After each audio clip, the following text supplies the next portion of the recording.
Comment un chrétien peut-il avoir un démon? Quand tu donnes ta vie à Jésus, le Saint-Esprit fait en sorte que ton esprit prenne vie. L'esprit, c'est le vrai toi. Et ton esprit devient un avec le Saint-Esprit. Rien ne peut toucher l'esprit.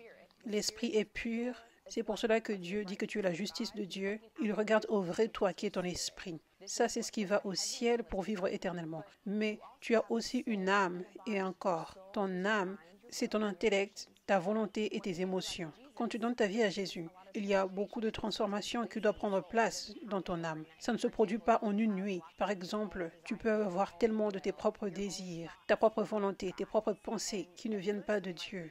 Et au départ, ces pensées pourraient être plus fortes que les pensées de Dieu. Mais alors que tu cherches Dieu, tu deviens transformé en son image, où la partie de ta chair, ta propre volonté, ta propre tendance à être jaloux, en colère, ces éléments diminuent et le caractère de Christ, l'altruisme, la gentillesse, l'amour, la paix, la patience, l'unité, ces choses se réveillent tellement plus grandes pour prendre le dessus jusqu'à ce qu'elles éliminent complètement toutes ces façons de la chair. Donc, toutes ces choses viennent alors que tu cherches Dieu, alors que tu focalises tes yeux sur Jésus et que tu abandonnes ta vie. Mais des fois, un chrétien va chercher Dieu en faisant toutes les choses que la parole de Dieu nous demande de faire, comme lire la parole de Dieu au quotidien, prier à Dieu quotidiennement, fermer les portes au diable sans péché.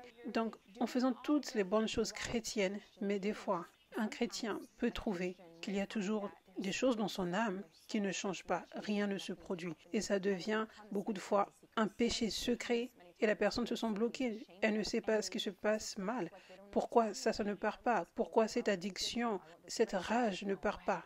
Et la raison est que c'est parce que c'est une oppression démoniaque, un esprit démoniaque. Et seulement l'onction peut détruire ce joug. Ça, c'est pour cela que rien ne se passe. Donc, quand tu donnes ta vie à Jésus, c'est une chose connue que l'âme a besoin de beaucoup de travail. Quand quelqu'un donne sa vie à Jésus, des fois, il y a beaucoup de travail. Des fois, la personne est toujours très en colère. Elle utilise toujours des mauvaises paroles.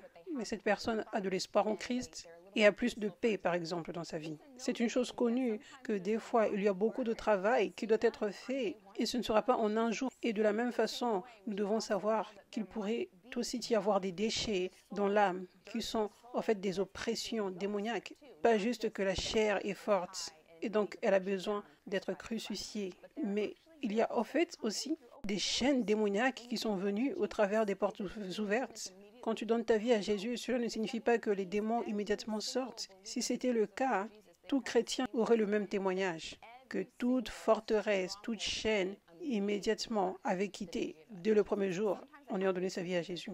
Des fois, ça se produit. Des fois, il y a ces histoires où la personne dit l'addiction est partie complètement. Mais c'est rare, honnêtement. Pour la majeure partie, les gens ont des oppressions dans lesquelles ils restent oppressés depuis longtemps. Si tu prends un chrétien et un non-chrétien, et ces deux personnes prennent la même quantité d'alcool tous les jours, est-ce que le chrétien est protégé de l'addiction? Non.